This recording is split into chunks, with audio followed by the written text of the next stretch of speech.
নমস্কার বন্ধুরা, আমি রতন। পল্লীভূমি নার্সারি ইউটিউব চ্যানেলের পক্ষ থেকে সকলকে আন্তরিক অভিনন্দন।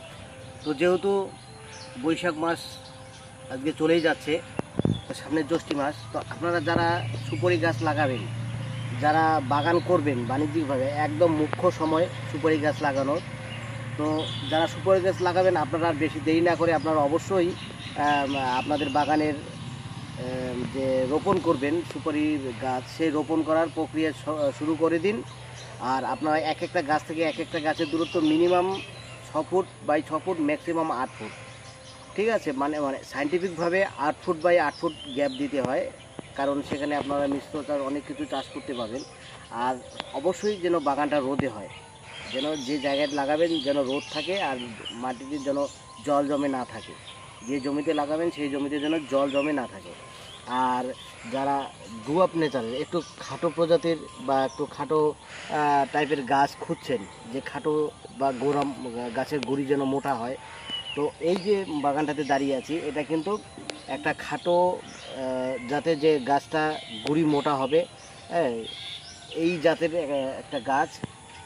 এই গাছটা দেখুন পুরো বাগানটাই কিন্তু রোদে আছে। আর আপনারা যারা লাগাবেন অবশ্যই যেন গাছগুলো রোদে থাকে। আর আমি দেখাবো একটা একটা করে, আমি গাছের গুঁড়িগুলো দেখাবো যে মোটা এবং একটু খাটো প্রজাতির গাছগুলো খুব স্ট্রেংথ আছে, অর্থাৎ এই গাছের শক্তি বেশি, গ্রোথ অবশ্যই আছে, আর শক্তির গাছের গুঁড়িগুলো দেখাচ্ছি। এই যে গাছের গুঁড়ি, এই গাছ এখানে সুপারি গাছ লাগানোর কিন্তু এগুলো পাক্কা 1 থেকে 1.5 বছর হয়েছে, ঠিক আছে? প্রতিটা গাছের গুঁড়ি 1 থেকে 1.5 গুঁড়ি বেরিয়ে গেছে, অর্থাৎ এই যে ডুয়াপ নেচারের। দেখুন গাছের এখান থেকে গাছের ইসে ছিল, এরকম গাছের ডগা বেরিয়েছে বা ডাল বেরিয়েছে।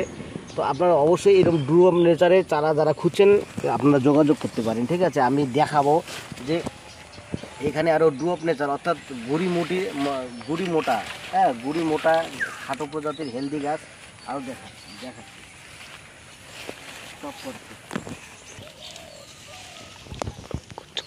একদম। এই যে দেখুন গাছের গুড়ি মোটা হয়ে গেছে ডুয়াপ নেচারের, অর্থাৎ 1-2 ইঞ্চি কাঠ বেরিয়ে গেছে। এটা এক ডুয়াপ নেচারের। এইসব গাছ আপনারা যারা রোদে লাগাবেন, এই গাছগুলোতে মোটামুটি 4 বছরে আপনারা আশা করা যায় গাছে ফুল ফল শুরু হয়ে যাবে, ঠিক আছে? একদম ডুয়াপ নেচারের গাছের আপনার মাথারাও দেখিয়ে দিচ্ছি। শুধু গাছে এসব এখন গ্রোথ শুরু হয়ে গেছে, ঠিক আছে? প্রতিটা গাছে। আবার অন্য আরেকটা গাছ আছে, সেটাও দেখাই। গোড়াটা পুরো গোড়া মেটা, এটাতেও কাঠ বেরিয়ে গেছে। এসব একটু ডুয়াপ নেচারের, যারা আপনারা একটু খাটো প্রজাতি এবং গাছের গুঁড়ি মোটা, খাটো প্রজাতির এবং গাছের গুঁড়ি মোটা গাছগুলো আপনারা যারা খুঁজছেন আপনারা অবশ্যই যোগাযোগ করবেন। আরও গাছ দেখাচ্ছি আমি বন্ধুরা। এই গাছের গুঁড়ি এটা কিন্তু কাঠ বেরিয়ে গেছে, এরকম যে গাছগুলো দেখতে পাচ্ছেন এই সবগুলো কিন্তু বেটে প্রজাতি, সব কাঠ বেরিয়ে গেছে। আপনারা কিন্তু এই গাছগুলো লাগাতে পারবেন, খুব অথেন্টিক গাছ এবং অল্প সময়ে এই গাছগুলোতে ফলন আসবে।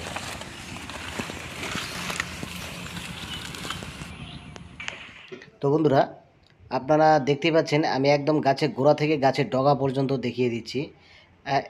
এই গাছের বয়স কিন্তু 1 থেকে 1.5 বছর হয়েছে লাগানোর। এই গাছটা যখনই আমরা এখান থেকে, যেখানে আমরা বাগান অর্থাৎ রোপণ করব, সেই বাগানে যখনই এই গাছ প্রতিস্থাপন হবে তখনই কিন্তু গাছের গ্রোথ আরও প্রচণ্ড বেড়ে যাবে। আর বিশেষ করে আজকে এই বাগানে আপনারা যারা দেখছেন অনেক আগাছা বা ঘাস হয়েছে, আমি কিন্তু আমার বাগানে কোনো ঘাস মারার জন্য কোনো রাসায়নিক বা কোনো হার্বিসাইড আমি স্প্রে করি না, কারণ গাছে প্রচণ্ড আঘাত পায়, অর্থাৎ চোট পায়। বিশেষ করে গাছটার সমস্যা হয়ে যেতে পারে, কারণ আমার বাগান থেকে যখন আপনারা এই গাছকে নিয়ে অন্য বাগানে লাগাবেন তখন কিন্তু এই গাছগুলোতে সমস্যা অর্থাৎ রোগ দেখা দিতে পারে। তো আজকে হচ্ছে বৃহস্পতিবার, 8 তারিখ মে মাসের। তো আজকে যদি আপনারা বলেন যে সুপারির বাজার কি আছে, তো আজকের বাজারে 1 কিলো কাঁচা সুপারির দাম, অর্থাৎ 1 কিলো কাঁচা সুপারির দাম 68 থেকে 70 টাকা কিলো। তো আপনারা দেখতেই পাচ্ছেন প্রচুর লাভ এই সুপারি বাগানে। তো আপনারা যারা সুপারি বাগান করবেন অবশ্যই মুখ্য সময় পড়ে গেছে। যাদের একটু খাটো প্রজাতির, আমি তো বলেইছি ভিডিওতে, যাদের খাটো প্রজাতির একটু সুপারি গাছের প্রয়োজন আছে আপনারা অবশ্যই এই গাছগুলো নিয়ে লাগাতে পারেন। গাছগুলোর টেম্পার আছে এবং অর্থাৎ শক্তি আছে গাছে। হ্যাঁ, তো আপনারা যারা এই গাছগুলো যখন ছায়াতে লাগাবেন, এই গাছগুলো 1 বছরে অনেক লম্বা হয়ে যাবে। আর যেহেতু রোদে আছে, ঠিক আছে, আর এই কারণে এই গাছগুলো স্ট্রেংথ অর্থাৎ শক্তি বেশি আছে। আর আপনারা যারা বাগান করবেন অবশ্যই যেন রোদে থাকে। তো গাছগুলো লাগানোর আগে আপনারা কি কি মিশ্র সার দেবেন বা জৈব সার দেবেন, এইসব এই যে গাছগুলো আছে এই গাছগুলো তো 50 থেকে 100 গ্রাম 10-26-26, তার সঙ্গে শুকনো গোবর 2.5 থেকে 3 কিলো এক একটা গাছে দিয়ে আপনার মিশ্রণ করে লাগিয়ে দেন, কোনো সমস্যা নেই, খুব ভালো গ্রোথ নেবে। তো যাই হোক, যারা দেখছেন যদি ভালো লাগে অবশ্যই চ্যানেলটাকে সাবস্ক্রাইব করবেন। আজকে আর প্রতিবেদনটা বাড়াচ্ছি না বাড়িয়ে এখানেই সমাপ্ত করছি। পরবর্তী প্রতিবেদনের জন্য আপনারা আবার আপনাদের মূল্যবান সময় ঠিক এভাবেই আমার সঙ্গে দেবেন। ধন্যবাদ, সকলে সুস্থ।